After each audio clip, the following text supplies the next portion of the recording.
Байыркынын жомогу баштаса келет оролу, эзелкинин жомогу эстесе келет оролу. Арбаңыздар, урматтуу телекөрөрмандар, бүгүн биз ушул Манас эпосундагы Манастагы башкаруу ыкмасы деген тема менен сүйлөшкөнү турабыз.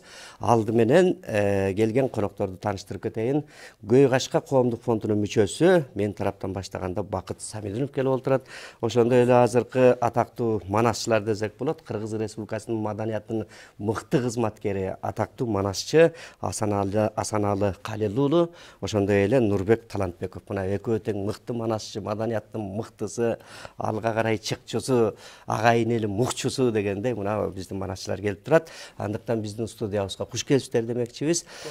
Эң негизгиси мына азыр Кыргыз эли ушундай кубанычы койнуна батпай дегендей ушул жакшы бир жолго түшүп, мамлекетибиз өнүгүп өсүп кетсеке деген тилек менен турат. Алды менен мына президентибизди шайлап алдык дегендей. Деги эле ошол Манас атабыз башкарган ыкма менен эми башкаруу жолунан түшүп, деги эле курултай деп да айтып атабыз дегендей, эми ушулардын баардыгы бир жакшы жолго түшүп, кыргыз жыттанган, кыргыздын наркы салты жыттанган жол менен бир өнүгүп өссөк деген акыркы үмүтү менен мына кыргыз элибиз шайлоодо жакшы шайлап бизди мынакей Садыр Жапаровду чоң көрсөткүч менен шайлап берди да. Анан эми мына урматтуу коноктор, манасчылар, деги эле Манас эпосунда Манас атабыздын убагындагы башкаруу ыкмасы кандай болгон, балким ошону улуу кичүү деги эле бийлик жаатында жүргөн биздин инсандар угуп калса, ошону баягы кулагыңа күмүш сырга дегендей, мындай кылып башкарсак болот экен. Биз дайым эле канча 30 жылдан бери батыштын башкаруусунда жүрүп, чын эле өнүкпөй келиппиз. Өзүбүздүн эле бул Манасыбызда жаткан турбай, ушуларды алалы деп калсын деген тилек менен сиздерди чакырып отурабыз. Андыктан Азаке сизден эле баштайлы. Жарайт. Эми кеп баштамак келбеттен, сөз баштамак сөйлөттөн дейт. Манас атабыз өз доорунда баягы кыргызда мындай сөз бар. Кыргыздан Манас төрөлдү, Манастан кыргыз көбөйдү. Батасын алып кошойдум, байды кыргыз көбөйдү дейт. Ошол Манас атабыз өзүнүн доорунда кыргыз элин башкарганда эң биринчиден бул кыргыз элинин мындай бак жараткан көсөм болгон.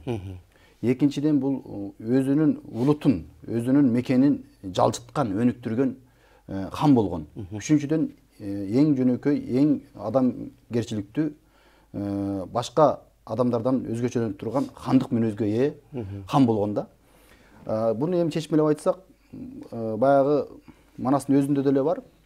Өкүмү болбой өнүкпөйт дейт. Хан өзүнүн өкүмү күчтүү болуш керек экен. Ошол кол астында тургандардын баары айтканда төрөбүз Манас неме, Айкөлү Манас төрөбүз, өзүңдү урматың бийик көрөбүз.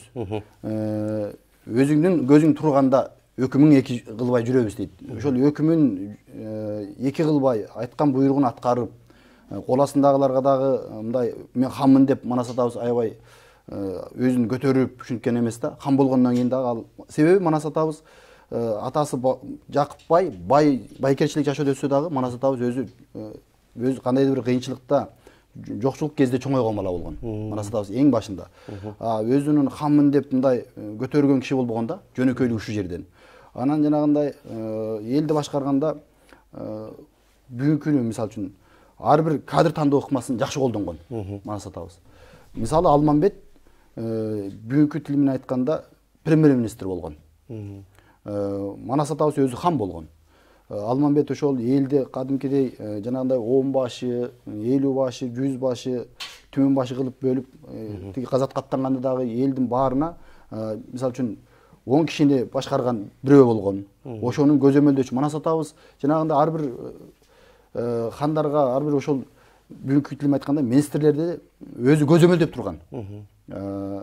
Буна себеби дегенде жанагы элине бак жараткан көсөм деп айтканда бир себеби эң ириде Манас атабыз элдин ынтымактыгын биримдикке келтирген да. Бир жеңден кол чыгарып, бир жакадан баш чыгарганга аракет кылган. Мисалы, бул жерде кандай мисал келтиребиз дегенде, жанагындай кол астындагылар мен министрмин деп карапайым элди алдап, карапайым элден пара алган мезгилдерде Манас атабыз ачуусу келип, каары келип айткан сөзү бар да, мындай деп. элден талап олжалган, элди башкарган улуктар, калкты талап коргулган кандакта да укмуштар. Карапайым тим элдин кайсысына жазык бар дейт. Демек карапайым элде күнөө жок. Сен өзүңөр карапайым элге үлгү болушуңар керек деп, кол астындагылардын баарына Манас атабыз бирдей укук берип, бирдей тартип, бирдей тактикасын жүргүзгөн да. Анан эме баягы жарактуу киши зар болбойт, каны бар киши кар болбойт дейт. Баягы калкалайм десең башыңды хан көтөргөн каныңды дейт. Ошо Манас атабызды хан көтөрүп, ак кийизге олтуруп, ырым кылып, алты кулач ак кийизге салып алып, ак балта менен бертикке жетелеп, жылоодон кармап Манас атабызды. Анан хан көтөргөндө баягы жыгалуу деген сөз бар кыргызда. Жыгалуу деген сөз бул атайын хандар кийген баш кийим бөрк.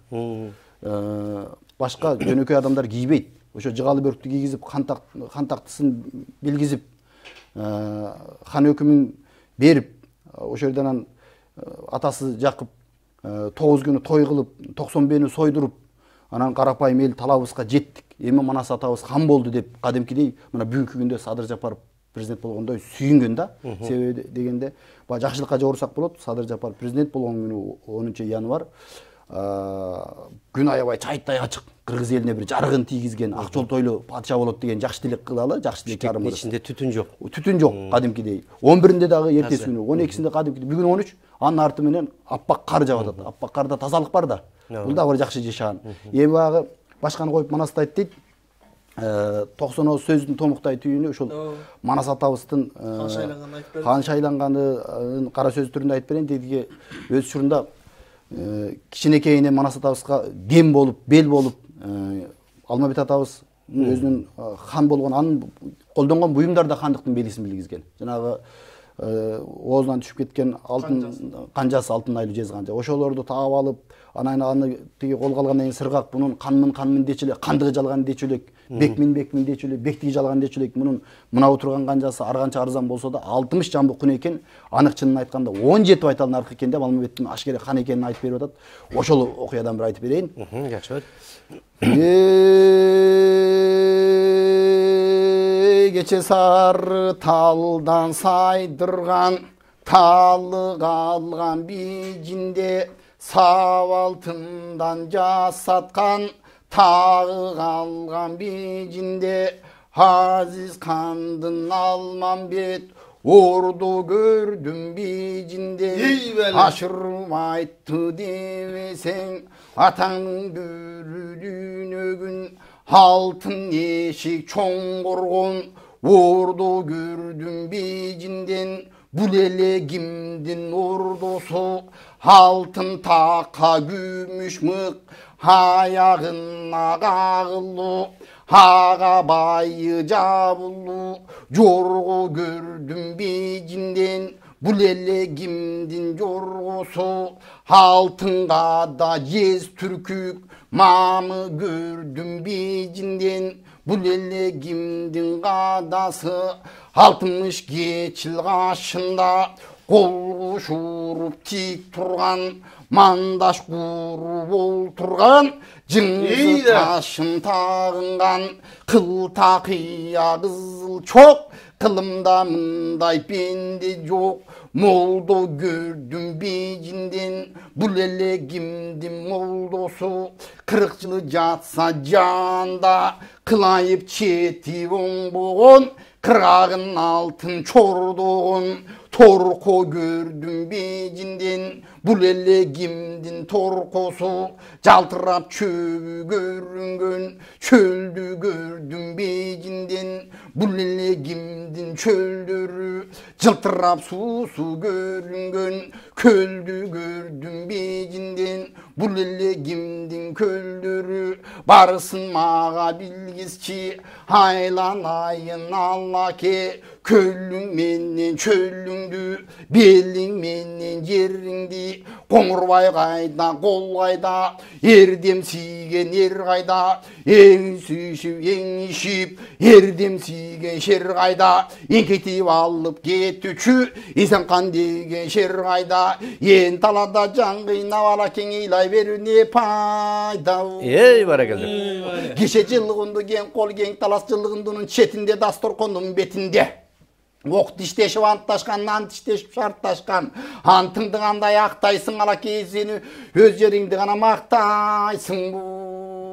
Сыргактан алман кеп угуп, сырың туюк деп угуп, араң турган алман бет заманасы курулуп, опсунган сыргакка ошондо булардын анан айта салганы. Кол башындай чындыктын ошондо койнунан гана суруп алганы дейт. Атаңын көрүдүнөгүн угуп тур сыргак кебимди, сурадың батыр жеримди, алтын эшик дарбаза ордо көрсөң бейжинден ашырып айтты дебесең, алатам Азиз хандын каласы, кашыңда турган мен жалгыз кастарлуу кандын баласы, эркелетип чоң өткөн ошо чечекейдин карасы. Баракелде. Атаңның көрү дүйнөгүн алтын када жез түркү када көрсөң бейжинден, сараланы байлачы сараланы суутчуң ошо Алмамбеттин кадасы. 40 жылы жатса жанда кылайып чети оң болгон кыргагын алтын чордогон торкой көрсөң бейжинден, ал энекен байкуш алтын айдын кийген торкусу. 62 жыл кашында кол кушуруп тик турган, мандаш куруп олтурган кылдакыя кызыл чок кылымда гана мындай пенде жок. Молдо көрсөң бейжин, ал мен байкуштун бордушу. 18'de men kettim, 12'den al kaldı. Men kaçkanda, men beycinden kaçkanda, hakime kaçkan aram dep, hanı kaçkan törüm dep, bundağıyla gümön dep, birin kalıp birin öl, mınamin tip tügön dep, ergiyaz degen inimdi, erinin gözüp cırıltıp, oşundan isep sana kıyna öldürdü, oşundan erdine kana koy boy cügöndü. Atаңның көрі дүйнөгүн атағана шун дүйнө, мен бейжинден качканда атаңның көрі дүйнөгүн ал окенин коңурбай, Алмамбет качты тоскун деп кабар кылган алдында, ошо кезде карасаң 40 деген аты бар, Буданчаң деген капырал, тоскон экен жолуман, шашкандыктын белгиси, алтын айлуу жезганжа түшүп кеткен озуман, өлбөсөм бир күн келем деп, кеттим эле элеңдеп, айланайын ер сыргак, ошондо уган жамды эринбей алла баскын деп, Алмамбет айттың ушул кеп, түшө калган сыргактын ошондон оюна гана кетти мындай. Орнотуп койгон белги жок, канжамды ала баскын деп, бул айтканы кандай кеп, ошо кезден ер сыргак атын жаран ай басып, ошо кезде түшүп атын караса, атаңның бирі дүйнөгө айын жаран ат басып, коломсодой чаңганса, ошону жаткан экен да ат басып. Кош колдоп суруп алып туруп аттуу турган алмаңда, ошону кош колдоп сунуп алып туруп, күлүңдөп айттың Алмамбет ол жоңо батыр алгын деп, ошо кезден ер сыргакты атын арчып чебер деп колуна алып бекем деп айланайын ер сыргак, карап көсөй бекем деп, канмын депчиле кандыгы жалган дечөлек, бекмин дечиле бектүгү жалган дечөлек. Ушу турган канжасың арганчаң арзан болса да 60 жамбы күн экен, анык чынын айткандан 17 айтал нарк экен, ушу турган Алмамбет ашкерен гана алмам кан экен чиркин. Баракелде. Эми Алмамбетте кам болуш керек. Карачы, мына ушундай нерселерди айтып, элдин жүрөгүнө жеткирип, ал эмес бул баягы жогору жакта иштеп аткан адамдардын жүрөгүнө жетиш керек да. Ошондо кандай башкаруу болот экен, башкаруу ыкмасы кандай болот экен деп, анан өзү чынчыл болуш керек. Чынчыл болуш керек экен да. Анан эми кыргыз болгону, кыргыз атка конгону канча деген жылдарда бирде азаптуу көрдү, бирде тозокту көрдү, бирде жыргалды көрдү. Мына Манас атабыз туулу элек мезгилде эмне болду? Бири кетти Алтайга, бири кетти Каңгайга, бири түшүп кетти тереңге деп чачылды да кыргыз. Анан биз 90-чы жылдары эгемендүүлүктү алдык, эркиндик болдук деп калпагыбызды көккө ыргыткан боюнча, ошо боюнча келип атып 30 жылдан бери эчтеке кыла албаппыз. Ал мезгилде Манас атабыз туулу элек мезгилде сырткы душмандар басып келип кыргызды чачса, 30 жылдан бери биз өзүбүз чачтык, өзүбүздүн кыргыз, өзүбүздүн уулдар, өзүбүздүн жогорку кызматта иштеген адамдарыбыз талап, тоноп, жеп ичип кыргызды чачты да. Азыр Кыргыздагы кайсыл гана мамлекетте кыргыз жок, бүт жерде жүрөт кыдырып. Айрыкча мына Орусия жеринде көп. Эми ошентип чачылган кыргыз үмүт байлап, жаңыдан дагы ушул ажабызды шайлап отурабыз да. Эмне болот болду экен деп. Мына Манас атабыз туулат экен, Манас туулат экен деп канча жактан үмүт байлап, жалынып жалбарып бир келсе экен деген тилекти айтып, ошондон кийин мына Кыргыз Кайра Майкөл Сүткөл Манас атабыздын ордунда жашаган да. Анан Бакыт мырза ушул жагына келгенде биз азыр эми дагы кандай кылсак деген ой турат. Алга чамандашып алалы, арыбаңыздар калай калып жумурай жүр. Анан ушул кечээки болуп өткөн ажабыз шайлап алдык, эми жакшы тилек жарымырыз дейт кыргызда. Мындан ары көксөгөн, тилеген жакшы күндөргө жетебиз деп жакшы тилек кылалы. Анан биздин кыргызда жакшы сөз бар эмеспи? Бөдөнө сойсо да касапчы сойсун деген. Салыштырып алсак, бүгүнкү күндө биздин көйгөйүбүз ошол кадр маселеси да. Менин оюмча ошол кадр маселеси аябагандай курч көйгөйлөрдүн бири. Себеп дегенде ар ким өз ишин кылбай, кимдир бирөөгө кызмат керек болуп калса, кимдир бирөөнүн чоңураак бирөөнүн таанышы болуп калса эле, же акчалуу бирөө болуп калса эле, алып келип отургузуп койгондун кесепетин тартып атабыз. Ал эми ошол доордо, мисалы Манас атабыздын доорунда ар бири өзүнүн ишин мыкты кылган. Бир мисал чоң азатка баратканда ошол Алмамбетти кол башчы кылып шайлап атпайбы?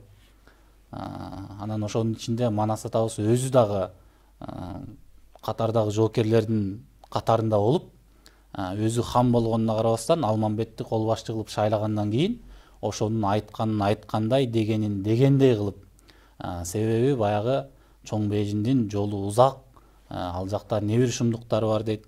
Ал эми Алмамбет ошонун баардыгын билет, жолун таба алат деген.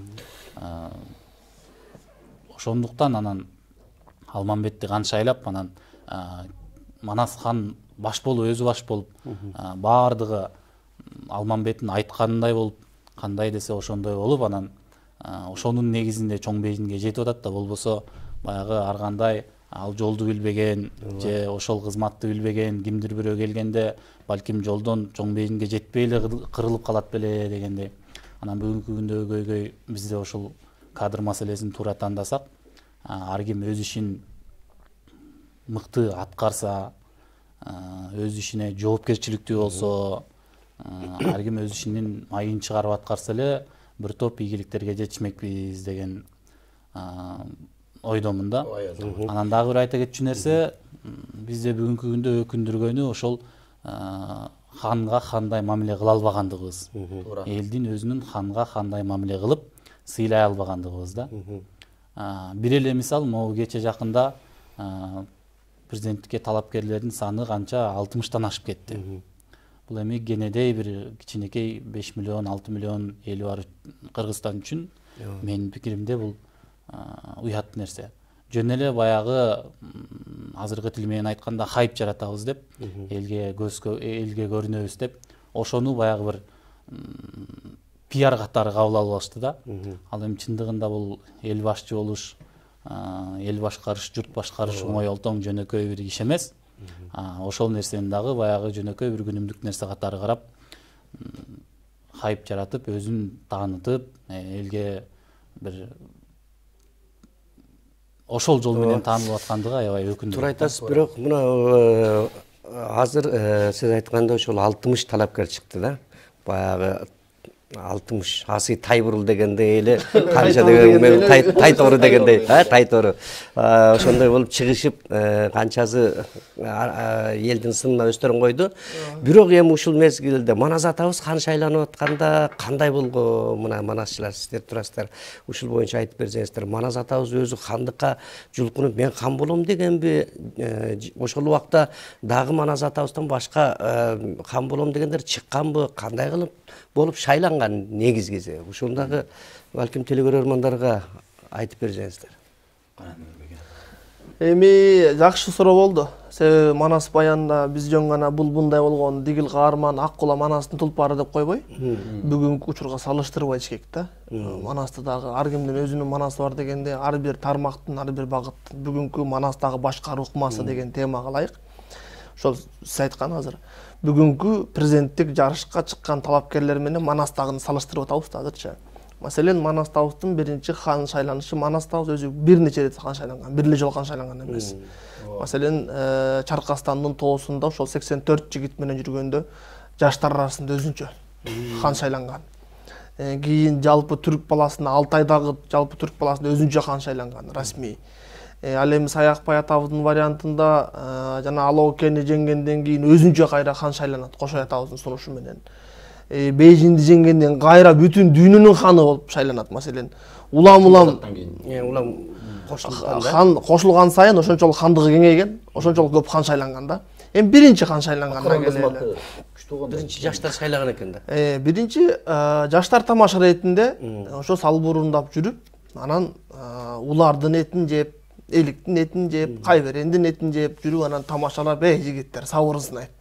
Ким өзүнүн атын соя алат, минген атын. Ошол атын союп, сабырын сынап, өзүнүн бир нафсисин тыйып, анан Алтайдан кеткичекти, Чаркастан тоо салбурундан кеткичек ким жөө жүрө алам десе, биз ошону падыша кылалы, хан кылалы. Кимдин дугу жетет дейт да, салыштырып айткандачы. Анан баштайт, Ошбурбайдын Назарбек, сенчи атаң бай, козу башы, кой башы. Сойбойсуңбу атыңды? Мен сойбойм атымды. Мен кимге айтамын атымды? Мен Манаска козу кайтарып жүргөндө эле, тетиги 4 балам менен келгенде Манаска баш ийген болбойт мен. Төрөм Манас. Саламаттын Айнакулу дейт, кыргылчалы айтып атат. Кырктын башы кыргылы. Сен сойбойсуңбу атыңды? Кандай дейсиң дегенде, ал да сойбойт. Ошентип отуруп, анан эми башкасы сойбойм десе дагы сен сойбосоң болбойт. Башка атаң бардыгы хан сенин. Теган Баркандан баштап, Айдаркандан баштап аталарың бүт тектүү, нарыктуу. Мал десе малы, жан десе жаны, эл бийлеген, журт бийлеген бир кадырлуу кишинин баласысың сен дагы. Сен сойбосоң болбойт атың деп көкчө сойсо көкчө. Мен балдардын тамаша кылган кайсы кебине союм атымды? Неге союм? Мен сойбойм атымды. Жогагыдай ал жок. Ачык болуп барсаң же, кайбиренин этин башка этин же деп сойбой коет да. Анан Манаска сой дегенде, Манастабыз Аккуланы минип жүргөн экен. Аккуланы ити арыгы экен. Мен союйм макул деп анан анысына карабайт. Союйн дейт. Анан бунун атын несин жейсиң? Каргышын жейсиң бумне? Тарамышын жейсиң бумне? Несин жейсиң? Арыкты өзү ыркыйып, тыркыйып турса мунун аты. Мына мен минип жүргөн жорго жылкы, Манастын жылкысы. Эгер Манас макул десе мен союйн. Манастыкы бу деле дейт. Дегенде жигиттердин ичиненчи Чегебай атпайбы. Десе анан макул дейт, Манас сой дейт. Соят, Манасты ак тердикке салып, Манас хан көтөрөт. Өзлөрүнчө. Манастагы мен болом деген эмес, Манасчы. Мен болом. Азыр биздеги бешиктен бел чыга элек 15-нде балдар деле президент болом дегендер. Окуй элек балаң деле депутат, министр, президент, депутат деп айтпайт, министр деп айтпайт. Президент болом дейт да. Манас толуп болуп турган кези 14 жашында. Бирок ошондо деле мен болом, мен атымды соём деген жок. Башкалар сойсун дейт. Ичинде күптүсү калбасын дейт. Анан Манас союп хан шайлангандан эми жарлыгым жалган болбосун, буйругум эки болбосун, айтканыма кың дебейсиңер. Дейт дагы анан ошо бала болсо дагы, ошо баланын Манастын ошо 14 жаш курагындагы акылын биздин 40-50 жыл 60 жашындагы президенттерибиздин башына келбей калпайбы андай акылчы. Мына бизде кандай? Бизде президент болгон киши досуна сыйлык берип баштайт. Жарлыгым мен биринчи жарлыгымда досума сыйлык берем дейт маселен. Бизде кандай? Салыштырып айтканда. Бизде өтө көйгөйлөр көп да. Бизде бирөөгө сыйлык бермей, бирөө бир нерсе кылмай мындай. А Манас эмне кылды Манастабыз? Манастын биринчи жарлыгы жердин чегин кайтарабыз деди. Чек араны тактайбыз деди. Элдин жердин бүтүндүгү ким тынч экенин билебиз, жер чалгындайбыз. Мына менин жарлыгым, биринчи жарлыгым деди. Манастын биринчи жарлыгы. Мына Манастан сабак алсын бүгүнкү президенттер. Чыгарсын жарлыгын Баткенден баштасын. Чечсин Сохан кылабын. Аксай тамдык жолун чечсин, Воруктун жолун маселен. Аксыдагы Алабукадагы жерлерди чечсин, Толтура Кербендеги толтура ызычуу жерлери бар маселен. Манастан үлгү. Мына Манастагы биринчи, эми экинчи эл шайлап атканда эл кимди шайлайбыз? Сен айтчы оюңду дегенде, биз силерди билбейм, биз шайлап алганбыз Манаста. Биздин өзүбүздүн ханыбыз бар, сиз шайласаргыл. Кимди? Манасты. Дегенде анан эл чыккыла дегенде ким дегенде анан айтат аксакалдар, малды бакса сан болот. Малдуу киши хан болот. Колунда жок киши хан болбойт биринчиден. Бул байлыгы да төпкөлүш керек. Ошол элди башкарганга да деми жетиш керек, кеби жетиш керек, жөнү жетиш керек. Касиети болуш керек. Баардык жана төгөрө өтөп кимиң барсың кел дегенде анан баары ошондо Манас сен чык дегенде, Сен эле олорбейсиңби, жигиттер шайлап коюп элге да дегенде. Арасында арканда ою калбасын. Эртең анан мен болмок элем деп эртең жутунгандар болот. Иштен иригендер болот. Болбойт мындай. Ким сунуш биринчи эл болсун, алар болсо унчукпайм. Жок десе анда айла жок болсо мен чыгайын дейт. Ана ошо менен атасы Жакып менен аны Манасты шайлап, 7 кадам баскандан кийин Жакып түшүп калып, ана Манас табызды 7 айлантып, ак кийизге салып алып, анан хандын белгиси деп жыгалы бөрк кийизип азыркыдай көрөпай шоропай кылып ар кайсысын такпай, хандын белгиси болду, бир эле бөрк кийген, же коронада тажыда кийген эмес. Оруш айтканда корона. Же тиришмуктун баарын тагып, биягына аны канап, тиякка эме кылбай эле соп-сонун эле бөрктү кийип эле болду хан шайла деген. Ошо менен Манас табыз хан болгон. А бизде кандай? Бизде Конкой соттолуп кетем, маскалды андан көрө чыга алайындагы саясий куугунтуктар эртең ызылдап чыгайын дейт. Андай болгон эмес. Анан ошондон кийин дагы Манас табыз бүгүн кандидаттарга президент бирөө шайлангандан кийин кандидаттарга саясий куугунтукту балким атайын деле кылып коюшу мүмкүн. Буга чейин көрдүк да маселен. Буга чейинкилерди. А Манас табыз айтты, саясий куугунтук кылган жок маселен. Башка падышанын балдарына, тектүүлөргө. Кимин күттүң дегенде Көкчөнүн чоң атасы атаң экөөң сараңдыгың, кариктигиң өтүп кетти. Сен эмне жутуңдун мал сойбой койдуң дегенде анан Көкчөнүн ичинде күптү калыптыр. Анда төрөлүктү берели деп, ошондон баштап ар бир мыктыга, ар бир кызматты, ар бир даражадагы наамды Манас өзүнүн орду менен берип атат. Сен буякты тейлеп бер, сен төрөлүк болуп, төрөлүк кызмат аркалап бер, мага кызмат кылып бер, жардам бер депчи. Ошондой сыяктуу нерселер бар да. Андан сырткары Манас табыздын кыргыздар деле башкарганда эмес да маселен. Манас табыздын тушунда бүгүнкү эгемендүү Кыргызстандын аянтында 198 000 километр квадрат эмес да аянтычы. Ал кезде деген биринчи туура. Биринчиден Манас табыз бүгүнкүдөй даяр, бардык институттар калыптанган, эгемендүү алган мамлекетте төрөлгөн жок. Ал мигранттын баласы. Ал азып тозуп жүрөт. Ал куугунтукту көрүп, запкы жеп, коркуп, үркүп, ар кимден зеки жеп, ар кимдин кагуусунда жүргөн бөлөк бөтөн жерде жүрөт. Мигранттын баласы. Жакып дагы күпүлдөп, кечеги Алоокенин 60 кербенин тоноп алган ушундай демдүү турган Жакып мигрант болуп, азып тозуп, ишкерлик кылып буттан тургандан кийин баягы бай Жакып, баягы эр Жакып жок. Жакыптын жана мал күтүп, малдын баркын билип, жана сараңданып калган да бир себеби ушунда да. Баягы жаш кезинен болбой. Анан ошонун бардыгы бул Манастан эмне айтын белет?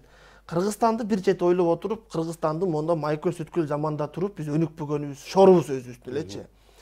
Манасты билбегенибизде. Манастын ичине жөн эле ооз менен эмес, жан дүйнөбүз менен сүңгү буюп кирбегенибизде. Мен ойлойм, ушинтип жүрүп бир мигранттын балдары чет өлкөдө төрөлүп келип, алар азып тозуп, ошактан кагуу жеп, запкы жеп, түшүнүп бир нерсени, мекендин кадырын, бир нерсенин баркын билип келип эле оңдобосо, биз ичара ыкы-тыкы, сен дигил партия, мен бул партия, сен дигил аймак, мен бул аймакта бөлүшөбүр, ызчоп кеттик. Мына бизде кандай? Бизде кайсы партия келсе ошол өкмөт түзөт, парламенттикте мына 10 жыл көрдүк. Же кайсы президент келсе, ошол өкмөттү, ошол министрди шайлайт дагы, тиги кызматка кудам келсин, бул кызматка биздин партиядан болчу. Дигил жетекчиликке бизди шайлоого иштеген, бизге добуш алып берген бул райондо электораты бар дейбиз маселе. Эми Манастан салыштырып айталы, жөн эле айта бербей. Ушул окуяга Манаста башкаруу. Маселен, Манас Кыргызстандын ичиндеги, кыргыз мамлекет дөөлөтүнүн ичиндеги кызматтар деле эмес. Башка хандыктардын, Шорухандын мисалын алалы. Шорухандын ошол доордо экономикасы ушундай гүлдөп өнүгүп өскөн. Бюджети куштудай чоң болгон маселен. Өз ишкерлик кылган. Жылына 300 000 тоокту Индистанга экспорттоп атат. Өзү карабашы. Шорухан. Анан ошентип ишкерлик кылып, мамлекет гүлдөп атат, контрабанда гүлдөп атат. Манас келди, бажыны киргизди, алык салыкты киргизди. Анан баягы киреше жок. Анан Манаска катылып, чатак ишке чатылып, анан Манас артынан барып, Манас катылган жок, Шорух катылып алды өзү барып. Анан Манас сазайын бергенде, Манас ошол Шоруханды өзүң мен тийишкен жокмун, сен өзүң тийиштиң, эми өзүң тийишкен өзүң көрсүн деп туруп, могу менин партиялашым. Могу менин партиялашым, мону маяка президент кылам деген жок да. Же могу менин районуман экен, мен кудам экен, мен досум экен могу, мен иним экен деп туруп ошака хан кылган жок да. Манас ан кылган жок, өзүң эле бол деди. Ошол эле мисал Тегес хандын окуясында. Тегес өлдү, жанагында арып сыйкырдын аярын ишенип маселен куяска. Анан Текес өлгөндөн кийин Манас кырк чоронун бирөөсүн же кыргыздардын бирөөсүн саясатты бекемдеш керек. Кыргыз жаңы түптөлүп атабыз. Чыңаш керек биякта. Өзүбүздөн коюш керек деген жок да Манас. Ишеним көргөздү Текестин бир тууган институт Улуу Башка калмактан алып келип койду. Кытай калмактан коюп койду. Иштеп берди. Мына Манастын айкөлдүгү. Манастагы президенттер ошон үчүн жана айтып атпайбы? Илгери эмес, жакында эле Байтиктер, Орман Сагынбайды жанына ешип жүргөн дайыма. Байтик болсо Балык Осман Ашчын Ажыбек Таткадан кадырын салып сурап алып, сөзүн алып алгандан кийин өмүр бою аркалап, ошону сыйлап, кадырлап келген. Мына ошол сыңары укмуш сыйлабаса дагы расмий кеңешчи деген штат тургандан кийин, кызмат тургандан кийин мен ойлойм, бир Манасчыны президент кеңешчи кылып алса, буга чейин кылган жок эми бирден Манасчы. Бирок бүгүнкү жаңы келген падышадан биздин үмүтүбүз чоң. Ошол киши ошондой демилгелүү иштеп баштаса, жакшы болот деп ойлойм. Жакшы экен. Эми бул мен айтайын дегеним, эртен бери Нурбек жакшы жапылдап жакшы нерселерди айтып берди. Бардыгы баягы качкайган чындык. Ошого улап эле Манас атабыз негизи хан болордо деле мен хан болом деген эмес. Эл көрсөткөндө дагы. Себеби дегенде ошол элди башкаруунун жоопкерчилиги ушунчалык бир күчтүү, элдин жүгү ушунчалык оор экенин сезген да. Манас атабыздын акылы, себеби Манас атабыздын акылы өтө бийик болгон. Акылы менен журт алган деп айтылат Манастачы. Ошол жерде айтат да Манас атабыздын өз сөзү бар. Жалгыз атты сойбоймун, жалгыз өзү тойду деп балакетке калбаймын. Ошол тоодой токоон алатка өз напсыма артпаймын дейт. Тоодой токоон алатты деген сөз бул өзү ошол бир кандай бир жаздымчылык, бир жаңылыштык кетирип калсам, элдин алдында уят болбойм. Бул хан болуп, элди башкаруунун ушунчалык бир татаал бир жолу бар экенин өзү сезген да. Кийин анан баягы элдер Акбалта, Бердикелер жылоосунан кармап жетелеп, анын ошол хан экенин эл биримдикке келип туруп, Манас атабызды хан кылгандан кийин анан жанагы жети кулачак кезге олтургузуп, ошондон анан хан өкүмүн билгизди, хан тажысын кийгизди, ханыбыз Манас болсун деп, жыгал бөрктү кийгизди деп, ошол жерден баштап анан чыныгы расмий хан болгон да. Баягы Нурбек жогоруда айткандай, ал жөн эле баягы көрпөй шарпай ар кайсы нерселерди эме кылган эмес, кошоматка кылган эмес. Бир эле хандык тажы бар, жыгалы бөрк деп айтылган. Ошондой бөрк кийгизген да хан башына. Анан ушуну айтайын дегеним дагы бүгүнкү күндө мына үйүр сагынып ат келет. Эл сагынып эр келет.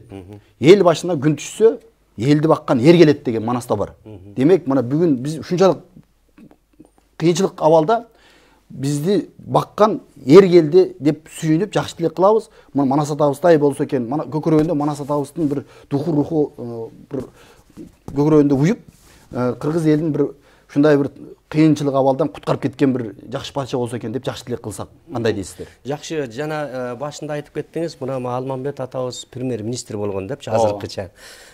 Бизде деле 30 жылдан бери Акаевдин ордунда башка, Акиевдин ордунда деле башка улуттун премьер-министрлери болгон. Бирок эмнегедир ошол Алмамбет сыяктуу иштей алган жок да, иштесе анда көрөт элек да азыр өзүрүн. Себеби жакшы суроо болду. Алмамбет 6 ата 7 абасынан баштап ошол кандын баласы да бул. Кен кууп өткөн бул кандык патшалык деле тектүү, баягы акан арыктан су агат деп бекер айтпайт да кыргызда. Тектүү, баягы чындыкты кашкайта бетке айткан, элди баарына бул менин тууганым эле, бул менин кудам эле дебей, баарына тегиз башкарган. Ошол мындай айтканда элдин биримдигин көздө кармап, элдин багына мындай бир жакшы бир шарт түзүп берген, багына жаралган бир көсөм болгондо, булардын 6 ата 7 абасынан баштап чындык, калыстык бар жерде өнүгүү болот. Ошон үчүн Алмамбетти премьер-министр кылып, кол башчы кылып шайлап алганы бул кашкайгынчылык болгон. Жана Нурбек мырза да айтып кетпедиби, чындыгында ал убакта бирден бир баягы Манас атабызга акылчы болуп кеңешин берип турган Бакай атабыз. Жанында ошо Алмамбетти, Чубак Сыргактай бир жигит чоролору, асылдары турат да. Биз дагы азыркы мезгилде ошодон аксап атабыз да. Айтып кеткендей кеңешчи бир акылман кеңешчибиз Бакайдай. Чындыгында азыр караңкыда чырак, күндүз чырак менен издесең да таппайсың. Кеңешчинин баары эле кошоматчы болуп кетип атат. Ага ошолдой чындыкты да айтып туруш керек да. Падышанын жанында кошоматтан ой. Ошо Алмамбет атабыздай чындыкты бетке айткан, элдин баарына тегиз караган, баягы кошуна мамлекеттер менен дагы мамиле кылганды билген, чыныгы элдин көйгөйүн уккан, ушундай бир чынчыл кеңешчи болсо биздин мамлекет өнүгөт. Ушуну айтар элем. Жакшы, анан дагы барыңыздарга эле суроо да. ошол убакта деле эми адам баласы жаралганда баягы жаралганда эле напсини тыя албаса керек дейм да. Адам болуп жаралгандан бери. Бирок ошол Манас атабыздын торунда дагы баягы алдым жуттум азыркыча айтканда бир жемкорлор болгонбу, болсо кандай кылып жазалаган, мамлекетке казнага кандай кылып толтурган, же ал убакта такыр жеп ичкен эмеспи? Бул адамзат жаралгандан баштап бул нерсе бар экен да. Ошондой жемкорлорго баягы жогоруда айтып өттүм, айткан кайталагандан келме бузулбайт. Манас атабыз ошондой Манас атабыз укпасын деп, мисалы үчүн, ой жогорку эл укпасын деп, кол астындагылар министрмин деп туруп элден ар кандай бир карапайым элди кыйнаган, алдым жуттум ошондой пара менен иштегендердин баарына Манас атабыз айткан сөзү бар. Элди талап олжалган дейт. Олжо деген сөз ошол бир кандай бир нерсе өндүргөн, мейли бир коррупцияга негизинде бир акчалабы ушундай. Элди талап олжалган, эл башкарган улуктар, калкты талап коргулган. Кан тактада укмуштар, кан тактада укмуштар. Карапайым тим элдин кайсысында жазык бар дейт. Карапайым элде күнөө жок. Карапайым элди анткени кандагы караны уккан. Кара деген сөз карапайым эл, жөнөкөй элди ошол элин уккан да. Эл ошол канды күтүп, канды сыйлай алган. Ошон ал заманда ушунчалык бир чындык дагы бар экен деп айтсам болот. Манас атабыздын кандыгын чыныгы ошону сыйлап, кой каныбыз деп кандан жалтанып, азыркыдай барып кичине бир нерсе болсо эле уралабы деп барып аянтка чыга калган эмес. Азыр эми демократия дешип болду.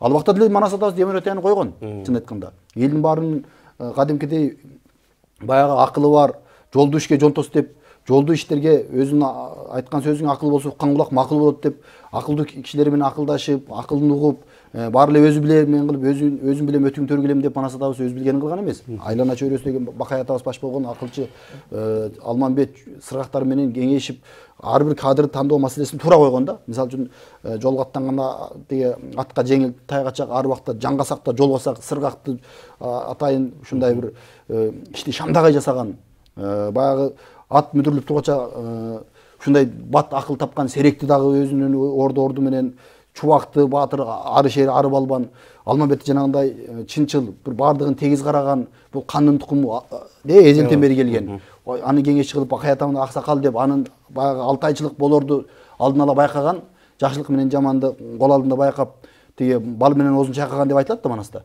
Кадимкидей Бакай атабыздын ушунчалык бир көрөгөчтүгүн алдын ала байкаган, ошонун баарын сезип, баардын ордун, Бакай атабыздын ордуна, Алмамбеттин ордуна, Сыргак атабыздын ордуна, баардын ордуна кадрда демек кадр маселесин туура жайгаштырганда Манас атабыз жакшы ий карган. Жакшы, Бакыт мырза, сиздин оюңуз? Менин оюм деле ошол. Сынал экем айтар сөздүн баарын айтып койду окшойт. Ошол баягы жогоруда айтылып өткөндөй таанышка, доско, тууганга карабай баягы туура үйдө тууган жок, тууганчыл үйдө ыйман жок дегендей.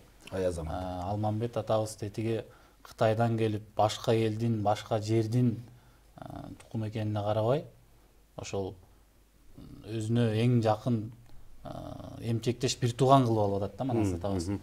Бул деген ошол көрө билгендиги, адамдын баягы кайсы ишке жөндөмдүү экендигин, кандай адамгерчилик сапаты бар экендигин, ошол бир ишти алып кете алабы, калкка кадыры өтөбү, баарына тең карап тегиз карай алабы, баарына калыс боло алабы, ошонун баардыгын талдап, таразалап, билип, анан ар кимдин өзүнүн деңгээлине, дараметине жараша кызматын берип атпайбы. Анан ошондо дагы Алмамбет атабыз баягы хандын көзүнө карап чындыкты бетине айта алган деп жогоруда айтылып өтпөдүбү? Ушул бизде бүгүнкү күндө бул дагы чоң көйгөй да. Ошол жанындагы жүргөн кеңешчилери, президенттин аппараты деп коебузбу, ошол жердегилер балким алар хандын бетине чындыкты айтмак тургай, чындыкты бурмалап, өздөрүнүн кызыкчылыгы үчүн, өздөрүнүн пайдасы үчүн баары жакшы сонун укмуш болуп атат деп айтып аткандыр, эми ал жакта эмне болуп атканын билбейбиз, бирок ошол көпчүлүк учурда жанындагы чөйрөсүндөгү, жанындагы адамдардан көп ошолордун кесепетинен туура эмес маалымат жетип калып атат, туура эмес сөздөрдү угуп атат, туура эмес баягы бир иштер болуп атат дегендей. Ошол дагы бир биздин бүгүнкү күндөгү чоң көйгөйлөрдүн бири. Ошол хандын көзүнө карап чындыкты айта турган адамдар жок эмес бааралар дагы, бирок аларды ошол жанына жакын жуутпайт да, ошонун тегерегиндеги адамдар. Туура. Мен ушул суроону кайрып коеюнчу, паракорчулук боюнча. Мисалды так келтирип коеюнчу. Маселен, Манас баянда Жайсаңбайдын деген окуусу бар. Нес кара ошол жанагы 11 дууду келгенде Жакыпты алдап коюп кетирбейт. Анан Нес карадагы Жакыптын аскерин элине түшүп барбай, анан бир капчыга өдөлөп Жайсаңбайдын элине барып 10 000 деген жылкысын тийип кетет. Анан ал мен Жакып эмесмин десе болбой, мен Жайсаңбаймын, мен өзү моңголдордон болом деп ошол өзү ыктап атса болбой, сен жок Жакыпсың, сен алдап атасың, балаң Манас, Жакыпта мынча жылкы болбосо кимди жылкы болот монча жылкы, сен Жакып деле бар деп укканбыз, сен Жакыпсың деп эле алып кеткенде, анан Манас табыз ал колдун жайын угуп ага чейин. Анан артынан барып жанагы Нес каранын арык башы Басаңкулду баш кылып четинен баардыгын жок кылып, анан Нес каранын сазайын берип Нес кара качып кетип, анан Жайсаңбайдын эли үркүп тоого кире качкан экен, тоо аралай, карагай аралап. Анан ошондо кайра түшүп Манаска ыраазы болуп, сен бизди сактап калдың, сен бизди коргоп калдың деп Манаска тартуусун берген. Анан деп Манас табыстын ошондо айкөлдүгү эми алар пара бербесе дагы бирок ырашылык иретинде, ыйбаа иретинде, урмат сый иретинде сактап калдың деп туруп тартуу берип атат. Тартуу берип сактап калдың деп ыраазы болуп атса, Манас табыз булардын жырык кара уюн, жыртык кара үйүн да албайм. Керек болсо, керектүүң болсо бизден ал. Чабылдың да чачылдың, кыйноодон жаның ачындың. Сен керектүүң болсо, сен бизден ал деп Манас табыз тескерисинче кайра ошол Кытайдын бир урусу келип чабып кетип атат. Анан ошолорго кайра Манас табыз керектүүң болсо бизден ал деп аткан эле Манас табыз карбиса эмес турсун, тартууну дагы керек болсо албай, тескерисинче өзүнөн берген. Ошо тойбой атасың, алчы сен. Мына жок эми ал тойбой сураган деле жок. Болгону Манаска ыраазычылык этине рахмат деп денинин, жанынын амандыгына берип атса ыраазычылык, Манас табыз андалган жок. Албайм мен. Сен өзүң кыйналып атсаң, мен кайсы бетимден алам, албагыла эч кимиң деп жокерлерине буйрук берди. Биз жөн гана адамдык биздин жардамыбыз болсун деп атты. Мындай сапат ар биринде боло бербейт. Жакшы, анан жана тамбер сөз кылып атабыз го, ошо тууган уру, куда сөөк келер менен коюп ошодон чыга албай атабыз депчи. Манас атабыз да инилери болгон да, Ауке Көбөш аны муну кандай кылган? Жок, аларга Манас атабыз жолоткон эмес. Туугандары көп. Жолоткон эмес. Себеби дегенде айтып атпайсызбы, чындык деп. Манас атабыз жанагындай ошондой иштер болуп кетпестик үчүн күлдүрүп турган тишин көр да кыдырып туруп ишин көр дейт. Өзү атайын кичпейилдик менен хамын деп отуруп алган эмес. Жөнөкөй болуп ошо кыдырып жүрүп, ар бир нерсенин мекеменин башына чейин барып, мекемеге чейин кирип, баардыгын кыдырып, өз көзү менен көрүп, айтып атпайбы? Күлдүрүп турган тишин көр, кыдырып туруп ишин көр дейт. Ошо ишти чыныгы жасай алып атабы, жасай албай атабы? Ошо айып алгандыкы дейт. Ошол айыпты туура алып атабы, туура эмес алып атабы? Мен чындап ошол алганым, ошол мага жеткен эле чынбы, же башка жашырып койгон бармак басым, көз кысымдар дагы болуп атабы деп ошонун баарын өз көзү менен, өз буту менен басып барып жасаганда Манас атабыз. Жакшы, эми канча да ушундай болуш керек. Манас атабыздын эми баягы саясий жактарын сүйлөштүк да, эми маданий жагына келели. Маданиятка кандай караган? Мисалы романдын ырчуулу чоролордун бири болгон. Маданият жагынан бергизет го. Эми ушул жагына келгенде кандай баа берген? Маселен Манас атабыз дагы эми а киши кам болгону менен баягы жан дүйнөсү бир мезгилде ырыккан, бир мезгилде салган дегендей. Анда кандай болгон? Манас табыз ырыкмак Тургай Сагынбай атанын вариантында колуна комуз алып Манас ырдап кеткен да ошолор бар, маселен. Башкасын айтпаганда дагычы. Өзү ошол кыргыз уулу болгондон кийин комузда колоноткон жагдайлар бар да, маселен мисалдар бар. Андан тышкары ошол башканы албай эле коелу, мына кызмат деп атабыз, маданият жааты деп атабыз. Романдын ырчуулу маданият жаатын телеген бүгүнкү салыштырып айтканда маданият Мисир болгон да. Ал бир убакта Тамадада болгон, той алып барган жарчылуу.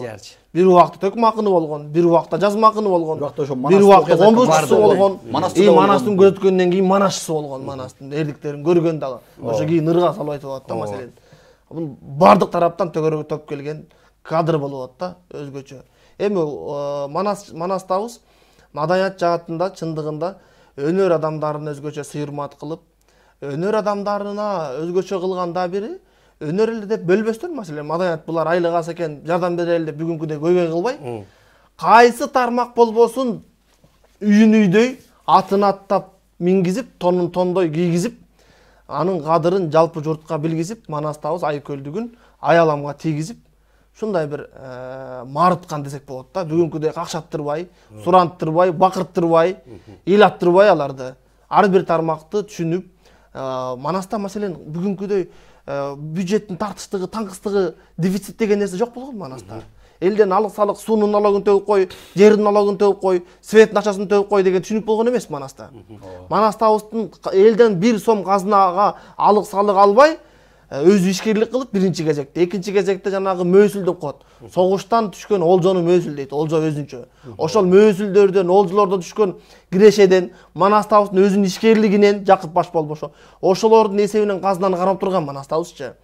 Анан ошол нерседен улам казынада бардыгы шай болуп түгөл болуп турганда, ар бир тармакты тегиз карап, бардыгын майкөл, сүткөл, манчыркатып, бармагын майжалатып, ушундай бир берекелүү, кенен, ырыскечиктүү, бардыгы жарган, жакшы шарттар түзгөн деп айта алабыз да. Анын ичинде маданият тармагы да бар маселен. Кыркчорого 40 калпак тиккени мисалы үчүн Манаста Канекей энебиздин. Ошол бардыгы маданият министрлигинин кандайдыр бир буйругу менен болгон да. Министрди уккан. Азыр укпай атпайбыз мисалы үчүн министрин ким эле деп. Тиги кыркчорого ок өтпөс, чопку тоң тиккени бар жогунун ушунун бар жогу кийим кечектен тартып тамак аш көк куржунга тамак ашын камдап узун сапарга чыкканда. Мисалы манасчылар, төкмакын, комузчулар бүгүнкү күндө Кыргыздын баалуулугун сактап турган эң чоң, эң иридеги мисал кылатаган типик нерсе, типик мисал да. Мына ошолорду бүгүнкү күндө биз ушул жогорудагы төрөлөр ушуну мындай бир ойлонуп, кичине бир көз кырын салыш керек да. Манасчы, төкмакын, комузчуга ошолордун Канекей энебиз өз учурунда көк куржунга эт ашын камдап берип, баягы эми албетте киши үчүн өнүп өсө турганда бир колдоо керек да. Ошол жерде маданиятка дагы кадимкидей маани берген. Ар бир чоронун өзүнүн эмнеге ыктуу экенин, сыбызгы, ошол жердеги керней сурнай тарткандардын бар жогунун өзүнүн кандайдыр бир баарлана турган нерсеси болгон. Демек бүгүнкү күндө манасчы дагы, төкмакында, комузчу дагы кандайдыр бир башка бирөөлөргө көз каранды болбой, биз мамлекеттин бир жүзү болуп, маданияттын жүзүн алып жүргөн кишилер катары ошол башкалар дагы маданияттын кишиси баарланыш керек. Туура айтасыз, мынакей ошол негизинен бардык нерсе азыркы изилденип аткан аспаптардын баары Нурлан Нышанов агайыбыз, Курмангаза агайыбыз бардык изилдеп ошол жакта Манастан алып таап чыгып атпайбы? Изилдеп чыгып атат. Анда ошол убакта не деген гана кыргыздын аспаптары бар экен? Биз комуз кылгыяк, оз комуз деген менен эле калып калганбыз да мурда. Жанагы сурнайдын бапылдатып сыбызгынын баары чыккан. Анан азыркы шартта сиз жакшы айтып кеттиңиз. Негизинен эми азыркы мезгилде маданияттын ичинде бардык нерсе бар, бирок ошол манасчы, акын, комузчу деп атпайбыз. Ушулар эми сактап келаткан нерсе болуп атат Кыргыздын баягы маданият жагында. Кандай кылыш керек негизинен эми азыр эми биз ортодогу баягы чечкиндүү мезгилди күтүп атабыз да. Бул мына биз дагы ажообузду шайладык. Эми мындан ары кандай кылыш керек? Жок дегенде өзүбүз маданият адамы болгондон кийин ушул манасчы, акындарга же комузчуларга, дастанчы ошондой улуттук жактык жүзү, улуттун жүзү болуп келаткандарды кандай кылса болот? Сиздерде мына сиз ошол кантип ойлойсуз сунушуңузда? Мисалы менин оюмча төбөлдөр бизге тыйын тыпырын бербесе деле биздин манасыбызды угуп берген өзү эрдик. Биздин манасыбыз укса кол астындагы тиги кошоматчылардын өзү жөн эле биздин колубуз алакандан салып көтөрүп алат манасчыларды. Ошол ар бир айда бирден болобу, бир аптада бирден болобу, же болбосо жанагындай манастын күнү 4 декабрь. Ошол кездерде кадимкидей өзү башы кашында отуруп, манасчылардын өзүнүн жандуу түрдө манасын угуп, комузчулардын кол ойнотуп четкен күйүүсүн угуп, комуздун канчалык тарыхы, канчалык сыры бар экенин ошондо билет. Ал булар ойлойт да, мисалы үчүн, ой бул өздөрүнчө кыла берет деп. Бул бар жогу жеке жанагындай ар бир кызматкерлерине министрлер бар уккула деп. Кур сөөлөттүк материалдык байлык болуп кеткен да. Кыргыздын баалуулугу, Кыргыздын руханий байлыгын унутуп койгон. Ал четте калып калган. Кыргыздын баалуулугун, Кыргыздын мындай чыныгы маданияттын манас Кыргыздын рухун чокус деп Чыңгыз Айтматов атабыз бекер айтпаган да. Ошону эске алыш керек. Ошонун негизинде биз ар бир төбөлдөрдүн көкөрөгүндө манас уюса, биздин күнүбүз алдаганча жакшы болот. Туура айтасыз. Ошон үчүн ошол кол астындагыларды баргыла. Терде манас айтылып атыптыр. Уккан манасты жакшылап угуп келгиле. Театрга баргыла, ошол айтышка баргыла, дастан уккула десе, анан баягы көкөрөгүнө сиңет болуш керек. Укпаса ал эч качан ушул боюнча президенттер сүйлөгөндө көп эле угуп жүрөбүз. Маданиятка көңүл бөлүш керек, анан биздин мындайбыз, тигиндейбиз, анан ошол жака барыш керек деп биринчи кезекте өзү ошону мисал кылып көрсөтүш керек да. Кандайдыр бир укмуш чоң иш чара болуп, же бир олуттуу себеп болгондо эле барып расмий бөлүгүндө сүйлөп коюп эле кетип калбастан, өзү ошол жерде барып, угуп, көрүп, өзү элге үлгү болуп, мисал болуп көрсөтүп берсе, анан элдер дагы башчыбыз ушинтип аткан турбайбы, демек бул жакшы нерсе экен да деп башкалар дагы барат беле деген ой. Жакшы, Нургазамат. Кыска нуска тоңо тери падышаларга жетекчилерге күнөөнү артпаш керек да. Күнөө могу манашчыларды карабай атканы, төкмакындарды карабай атканы, комушуну карабай аткан күнөө өзүбүздө. Мен башкага жооп бербейм, манашчыларга мен жеке алганда манасты колдобой атабы, манасты жүрөгүнө жеткизе албай атабыз да. Өзүбүздүн күнөөбүз да биздин. Жеткизе албай атып эле анан догуруну эле үй бербейт, акча бербейт, айлык бербейт, жумуш бербейт деген туура эмес нерсе да. Бул этикага жатпайт. Биринчи кезекте өзү жөө жалаңдап, суу кечип, ашып бел басып, ошолордун жүрү жетиш керек. Анан ошондон кийин жетпесе, дээринде жок болсо, андай эле жок да, анда бакырганга туура келет да. Бирок ага жете элекпиз биз азырчы. Азыр биз өтө жалкоо болуп атабыз. Ошон үчүн биринчи кезекте падышалар кылбай кое туруп, биринчи мына Асакен баштаган өзүбүздүн өнөрпоздор, ушул көтөрүп жүргөндөр мына манасты алалы башкасын. Биринчи жеткизели. Ошо менен жыйынтыктаган. Кудайым буйруза мынакей жеткиргенге аракет кылып атабыз. Ал эмес ушул эл аркылуу дагы элибизге, журтчулугубузга жеткирип атабыз. Бир эле 50ден ашык мамлекет көрөт. Ал жактагылар да угуп аткан чыгар. Айтор баягы мындай кыйшык отуруп түз кеңешип дегендей ишти кыла берсек, ата алдыга жылабыз. Сиздерге чоң ыраазычылык билдиребиз. Бар болуңуздар, келип туруңуздар. Урматтуу телекөрөрмандар, биздин көрсөтүүбүз соңуна келип жетти. Биздин келечегибиз кең, телегейибиз тең болсун деген жакшы тилек менен биз коштошобуз. Аман болуңуздар.